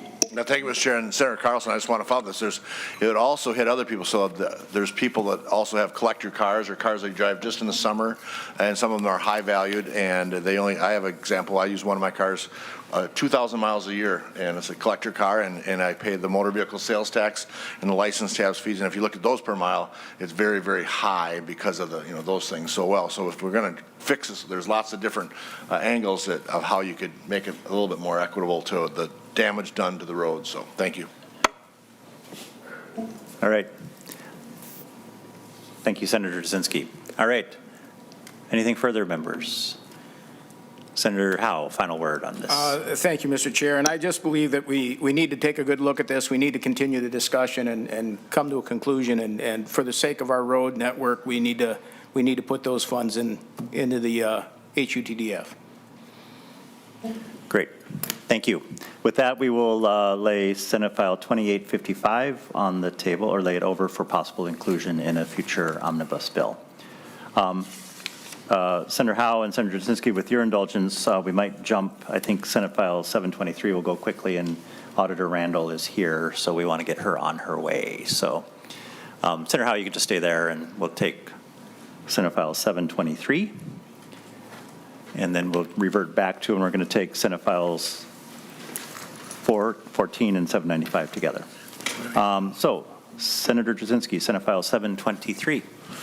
Oh, thank you, Mr. Chair. I missed part of that coming up here. So I have in front of you Senate File 723. Yes. This is something we've been working on in the past. A long time ago, the legislature agreed to sell bulk data and receive money for it, but the appropriation was vetoed. I'm not sure exactly why that was vetoed back then. But we get about $225,000 per year and have about $1.7 million sitting in the account, which is supposed to be going to the OLA this whole time.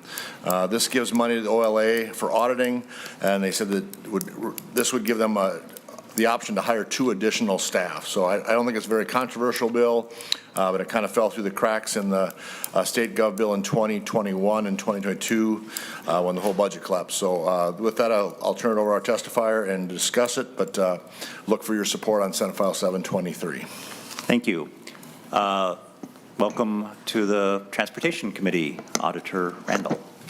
Thank you, Mr. Chair. Members, for the record, my name is Judy Randall, Legislative Auditor. Nice to see all of you. I want to thank Senator Jasinski for introducing this bill.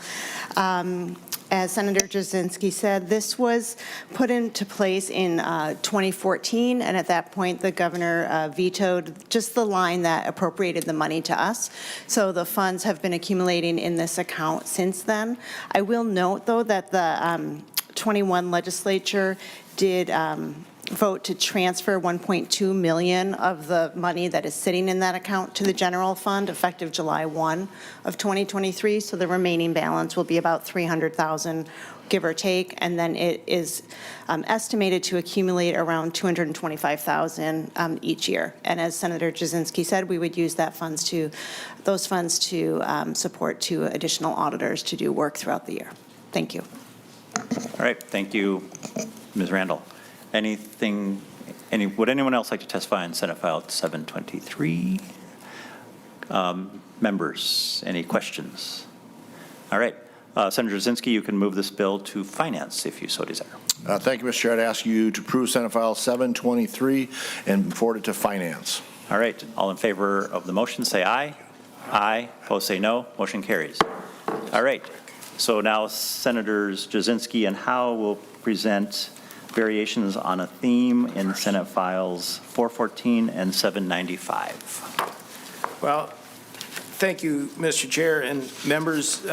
Senate File 414 has been around for quite some time, since 2016, in different variations. I don't know if you got time. Do we have time for a short story? Absolutely. I will tell you the reason that this bill actually came to fruition is I was dropping the fuel tank on my 97 Suburban, which I still have sitting in the yard, and I'm waiting to sell it once this bill finally gets approved. But I was dropping the 42-gallon gas tank, and my wife came out and said, "Why don't you just get something different?" Okay. And I looked at her, and it hit me that, and that's why I'm probably not the normal guy, but I'm looking at people and I'm going, if I bought something new, the sales tax on that would go to the HUTDF fund. But because I'm buying pieces and parts to keep my old truck on the road, that goes to the general fund, and that doesn't pass the common sense test. And that is why this bill actually became a thing. So that's where that thought came from. It's all my wife's fault. But members, this actually does a great thing. It's a way to keep our HUTDF fund growing because auto part sales continue to go up in price. That sales tax keeps going up in price. And we can fund our roads through this method and kind of mitigate that loss in sales in gas tax that we're faced with as we get higher mileage vehicles. It's gone through a couple of stages. I will let Senator Jasinski, because I think this is where he came up with a great amendment, and I'll let him, now it's become part of the bill, and I'll let him talk about that piece. Senator Jasinski. Thank you, Mr. Chair, and I was just trying to make Senator Howe's bill better because what I heard in my local cities, small cities and townships have little or none dedicated funding, especially the small cities. So at that time, I wanted to dedicate a portion of what Senator Howe was trying to do and dedicate those to small cities and to townships. I don't know how many of you travel, but I know I was out this weekend, and I think our township and small city roads really took a beating this year, and it's very difficult for these small entities and townships to plan if they have no dedicated money coming in. So last year, Senator Howe, I think, put in for a 12% going to small cities and 12% to townships. And what really got down to the end, we almost were agreed upon and almost signed, was an 8% and 8%. So Senator Howe's bill is the same as mine, except his goes 12% to small cities, 12% to townships. My bill is the same concept, but it does 8% to townships and 8% to small cities. We could compromise in the middle at 10% if you want, but I just tried to end with where we ended off last year in hopes to get this approved and across the finish line. So anywhere from 8% to 12% would be great. So I want to thank Senator Howe for allowing me to do the amendment on it last year, and I think it really did pick up a lot of momentum, and we hear some really good positive things about it from our townships, from our small cities, from our city council members, our mayors, and our county commissioners. So thank you, Mr. Chair. Thank you. Senator Howe. Keep in mind, folks, people that live in towns under 5,000 buy gas too, but they get nothing to fix the roads in their towns, no dedicated funds.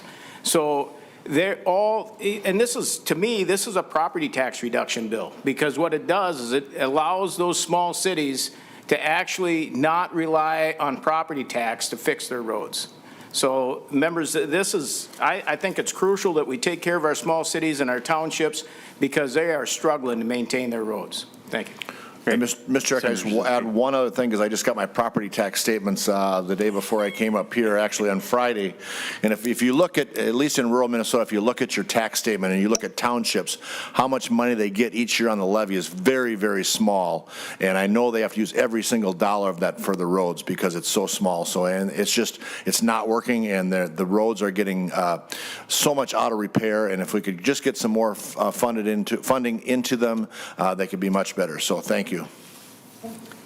Thank you. So we will now move to testimony. I'll ask testifiers if they can keep their testimony as brief as possible because we're pushing up against the clock. Jobs Committee is coming back at 5:30 in this room, and we need to turn the room, so we need to get out of here as close to 5 o'clock as we can. So I will, and then I noticed that Ms. Johnson has signed up for 3 bills. Maybe, Ms. Johnson, you can combine your testimony when you come up on this bill. So we have Shep Harris. I'll just call everyone out, and then you can just kind of make your way up as you see fit. So I have Shep Harris, Margaret Donahoe, Cap O'Rourke, Brenda Johnson. I think Mr. Thorson wants to speak as well. Mr. Harris. Thank you, Mr. Chair. Shep Harris again with the Minnesota Association of Townships. And Mr. Chair, I'll try to be very quickly. Move quickly here. Thank you both Senator Jasinski and Senator Howe for this. Really do appreciate, the townships do appreciate it. What we keep asking for is the magic number for us actually is $40 million increase in annual dedicated ongoing dollars. I'll just put it to you, a quick comparison. Our neighbors to the east is Wisconsin. They've got similar amount of roads, and they put in nearly 3 times as much funding for township roads than we do. And as it is, as we've heard with the HUTDF, the dollars that the townships are getting is actually starting to decrease. And so we're very concerned. As we say up here at the Capitol, Mr. Chair, half a loaf or part of a loaf is better than no loaf. So we'll take something as opposed to nothing. But for the record, just I need to state on behalf of the townships that $40 million is the magic number that will help us just maintain the current level of network of roads, of the 55,500 miles of roads, which is about 10% of the network. And that will help us get more buses to the kids, to school, we'll get the crop to market, and we'll get those public safety vehicles safely to the crisis and to the local hospital if necessary. So thank you, Mr. Chair. Appreciate that. Again, thank you, Senators. Thank you, Mr. Harris. Ms. Donahoe is making her way up. Welcome. Thank you, Mr. Chair. Again, for the record, my name is Margaret Donahoe. I'm the director of the Minnesota Transportation Alliance. So yes, we also want to thank Senators Jasinski and Howe for this legislation. We have long supported dedicating all of the sales tax on auto parts to transportation, similar to the sales tax on motor vehicles. And clearly, with a historic budget surplus, this is the year to finish the job and dedicate all of this revenue. We would like to see the current $145.6 million per year continue to be deposited into the HUTDF, and we do support a percentage going to small cities and a percentage going to townships. However, we would like to suggest that given the fact that counties and MSA cities are receiving less state aid this year than last year, that rather than putting the rest of the funding through the HUTDF, that there be comparable dedications to the CASA and MSA funds, along with a portion to Greater Minnesota Transit, which has ongoing funding challenges, as part of an overall omnibus transportation funding package, with other revenue sources that will also contribute to these parts of the transportation system. So again, we strongly support this critical piece of a funding package and urge you to include it in the omnibus bill. Thank you, Ms. Donahoe. Mr. O'Rourke.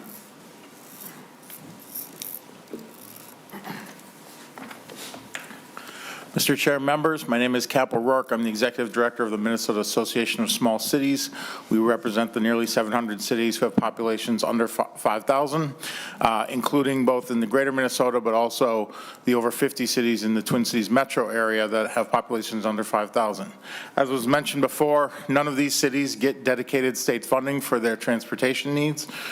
Since 2015, we have appropriated approximately $45 million, which equates to about $5 million a year, but they've come in stagnated one-time increments and sometimes none. So small cities do not have the dollars to plan for future transportation need costs. We support both Senator Jasinski and Senator Howe's approaches, and while it has been suggested that maybe a compromise between 8 and 12, we would suggest that a compromise would be 12 and 8 for a total of 20%. We think that sounds better for our small cities. But to share what Mr. Harris said from the townships, we think our magic number is right around $40 million per year for Minnesota small cities, and we'd like to see this as a dedicated source of funding and ongoing growth for our cities to count on in years to come. Thank you. Thank you, Mr. O'Rourke. We have, we'll go to Mr. Thorson, who's here with us, and then we'll have Ms. Johnson bring us home on the testimony. Mr. Thorson, welcome. Thank you, Mr. Chair, members of the committee. For the record, my name is John Thorson. I'm the Legislative Director for LIUNA, Minnesota, North Dakota.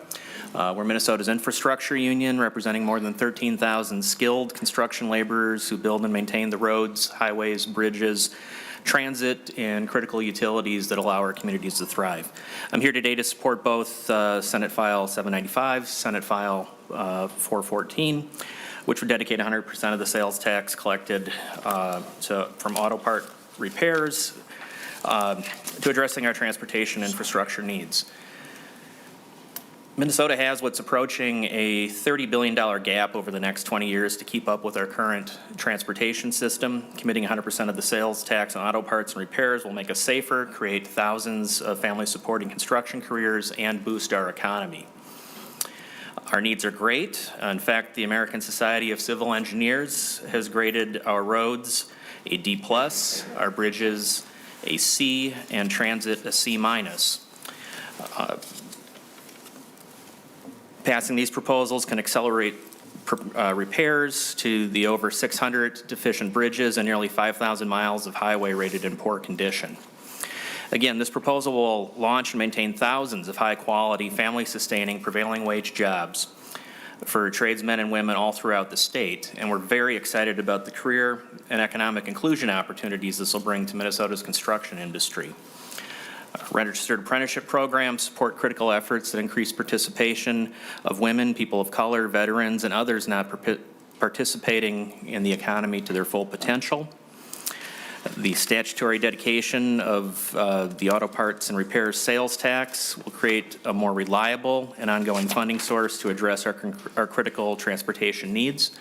I'd like to thank Senator Jasinski, Senator Howe, and evidently Senator Howe's wife for bringing forward what will be a proposal to provide investments that we can count on. It will make life better for millions of Minnesotans and fuel our future economic growth. Thank you for your time.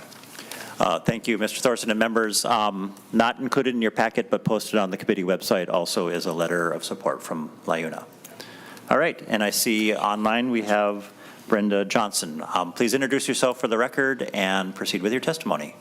And if you, Mr. Chair, I don't know if you heard, if you could combine your testimony for the three bills that you're signed up for, that would be much appreciated. Thanks. Yep, that's right. My name is Brenda Johnson, and I'm the director for the Southeastern Minnesota League of Municipalities.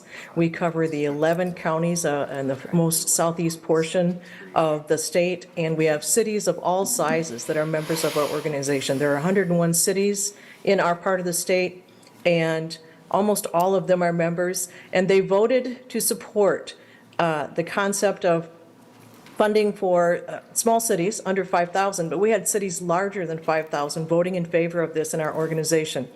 And so, yes, we are supporting Senate File 414, Senate File 795, and Senate File 2922, because we feel this is important. Now, how important do cities think it is down here? Well, the only thing that ranked higher, we have a ranking system that we use. The only thing that ranked higher as a legislative topic was LGA. Now, that tells you that cities are pretty serious about it here. We see it as a regional topic, one that means that when all of our cities are benefiting from the improvements to streets and roads, it's better for our whole region. So thank you very much, and I appreciate the work that Senators Howe and Jasinski have put into this. Thank you very much from Southeast Minnesota. Thank you, Ms. Johnson. Anything further, members, on this matter? All right. Thank you, Senators Howe and Jasinski. We will lay Senate Files 414 and 795 over for possible inclusion. And Senator Jasinski, I think we can deal with Senate File 2922 quickly, kind of a variation on the theme, 15 million and 15 million for both town roads and small cities. If you wanted to just touch on it, Senate File 2922 quickly.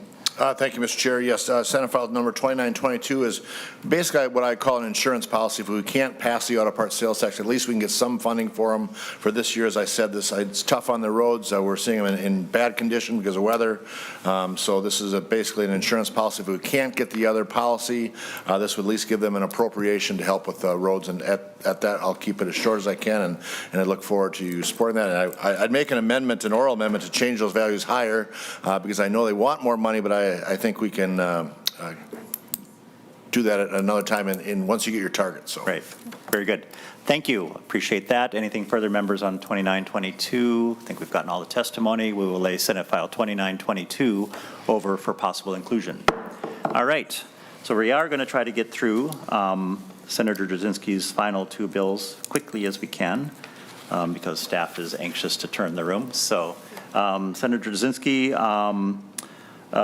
Prohibition 2767, highway spending. 2767. And I think. Thank you, Mr. Chair. I believe I do have an amendment. I'd like to offer the A2 amendment. Senator Jasinski offers the A2 to Senate File 2767. Yes, we have that in our packets. Okay, all in favor of the A2 say aye. Aye. Opposed say no. Motion carries. All right, Senator Jasinski. And thank you, Mr. Chair. Basically what this does is put session law into statute. With that, I asked Ms. Boyd to briefly describe the bill. Ms. Boyd. Mr. Chair and committee members, thank you. This is largely the same as language that was in Session Law and Laws 2000. I believe it was Chapter 479. Yes. And this is in context in that bill that year. There were a number of appropriations made to move spending that was in the trunk highway fund to the general fund for things that were in that bill deemed not to be a highway purpose, and also bulked up statute 161.20, which states some purposes that are not considered highway purpose in law. So that report that was mandated in that bill in 2000 persists and is produced every 2 years jointly by the Attorney General and the Commissioner of Management and Budget. And this language would move, the delete all language would move largely, except for some technical differences, the language that was in session law that year into statute. All right. Any questions, members? All right. So Senator Jasinski, I'm just reading this a little more closely. I think our intention was to move this to the floor. I'm pretty sure there'll be more opportunity to have further discussion on this vis-a-vis our partners over in the other body. Because I wanted to have more discussion on line 1.9, but in the interest of expediency, why don't we just go ahead and move this along, and we'll have more conversation. How's that sound? Senator Jasinski and I are fairly unified, and of course, you know, we have the spirit of Senator Newman in the room with us on this conversation. So he's still with us on Earth. He's not floating up above. With that, Senator Jasinski, would you like to make a motion? Thank you, Mr. Chair. I think you said have Senate File 2767 laid over for possible inclusion. Is that what you said? I'm sorry, I missed that. I thought we would just move it to the floor. Move to the floor, okay. Yeah. Thank you, Mr. Chair. I'd ask you to approve Senate File 2767 and pass it to the floor. As amended. As amended. Okay, all in Thank you. favor say aye. Aye. Opposed say no. Motion carries. All right, Senator Jasinski, a little discussion on 1345. Thank you, Mr. Chair. But before I begin, I just want to thank you for hearing all our bills in the minority. We do appreciate the number of bills you've heard from us, and it is very thankful from our caucus. Yeah, So thank well, you. thank you for bringing forward all these good ideas. So. Thank you. Mr. Chair, Senate File number 1345 is one we talked about last year as well. It's a guideway cost-benefit analysis, and I think I have an amendment. The A1. The A1, which basically offered the A1, but basically was the language that was that we moved to agree to last year, the compromise language. So with that, I'd offer the A1 amendment. Senator Jasinski moves the A1 to Senate File 1345. All in favor say aye. Aye. Opposed say no. Motion carries. All right. Senator Jasinski, anything further? That's it, Mr. Chair. All right. I'll just say to 1345, I very much appreciate, again, this is, a part of that conversation we're having that we opened up with the Coleman bills. How do we construe benefit versus cost for transit? I think it's extremely important. I think we need to do the same, of course, for all transportation infrastructure investments. We need to make sure that we're getting more benefit for the cost. That being said, transportation is the proverbial loss leader, just like public education is, and it allows for much, much larger economic benefits and personal prosperity, et cetera. I won't go into all the ways that I see the benefits of transit right now. That's for another time, but there are things that are captured in this bill that are very qualitative or quantitative. There's qualitative measures that I think we also need to consider around retention of the creative workforce that we want, the young people that we want to retain in our community, community connections. Some of these are hard to measure and put numbers to, but they are some of the benefits that we have on building all kinds of different transportation modes and options for people in all variations of age and walks of life and socioeconomic status and the like. So I appreciate the conversation that this opens up, and with that, we will lay 1345 on the table for future discussion. All right, with that, members, we will meet again on Wednesday. With any luck, we won't actually have to come in on Friday. We'll see. We have reserved time and room for Friday, but we might wrap up this second deadline week on Wednesday. We'll see. All right, we only have a few bills on Wednesday. With that, we are adjourned.